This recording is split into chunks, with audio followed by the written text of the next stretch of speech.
नमस्कार, आप सभी का स्वागत है न्यू एमपी न्यूज 24/7 में। मैं हूं आपके साथ साक्षी गुप्ता। आइए बढ़ते हैं कुछ खास खबरों के साथ। छतरपुर के बागेश्वर धाम पीठाधीश्वर पंडित धीरेन्द्र कृष्ण शास्त्री ने ऑपरेशन सिंदूर पर कहा कि सिंदूर उजाड़ने वालों को हमारी सेना ने मुंह तोड़ जवाब दिया है। भारत की शेरनियों ने पाकिस्तान में घुसकर मुंह तोड़ जवाब दिया है। वहीं आतंकी मौलाना मसूद अजहर के भी मारे जाने वाली बात पर कहा कि अभी उसको नहीं मरना चाहिए, क्योंकि रोने वाला भी कोई होना चाहिए। उसने ना जाने कितनों को मौत के घाट उतारा है, उसे भी सबक सिखाना जरूरी है।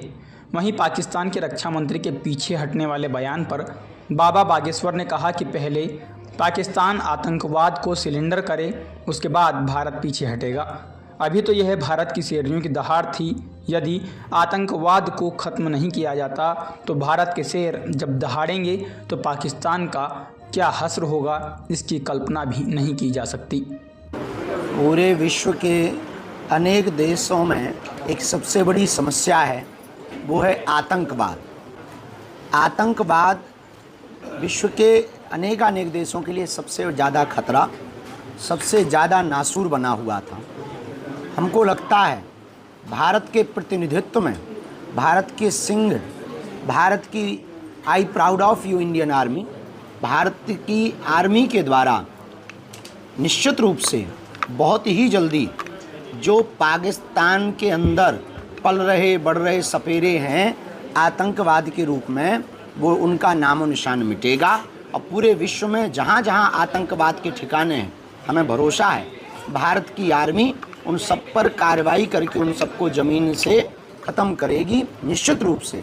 और जो 26 नृशंस लोगों की पहलगाम में हत्या हुई थी, नाम पूछ कर के जिन दुष्ट आतंकवादियों ने हमारे भारत के अनेक लोगों के सिंदूर को उजाड़ा था, आज भारत ने अपने बल का सदुपयोग करते हुए, भारतीय आर्मी ने गोला बारूद का सदुपयोग करते हुए उस सिंदूर का जवाब सिंदूर ऑपरेशन के तहत दिया, जिसमें भारत की शेरनियाँ, हमारी बेटियाँ प्रतिनिधित्व कर रही थीं।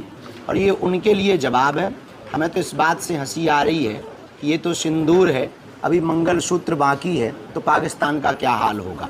तो निश्चित रूप से भारतीय आर्मी इसके लिए धन्यवाद के पात्र है। हम भारतीय सेना के साथ हैं। प्रत्येक भारतीय ही निश्चित रूप से आज के इस कार्रवाई से भारत के साथ पहले भी था और आज भी होगा और आगे भी रहेगा। जो भारत की इस प्रकार के कार्यों के साथ नहीं है, वो भारत का नहीं है, वो देश का गद्दार है।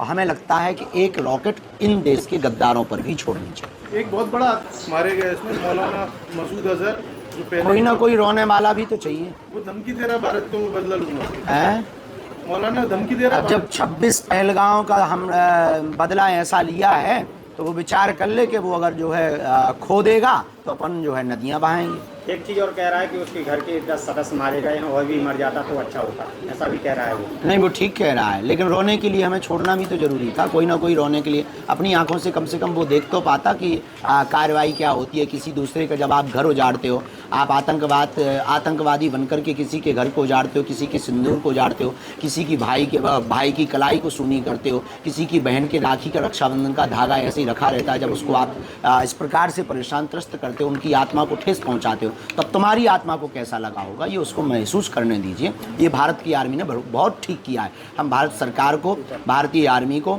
यशस्वी माननीय प्रधानमंत्री जी को लाखों बार धन्यवाद दे रहे हैं। बागेश्वर धाम पीठ की ओर से ठीक हुआ, भला हुआ। पाकिस्तान को यही सबक है, छेड़ोगे तो छोड़ेंगे नहीं।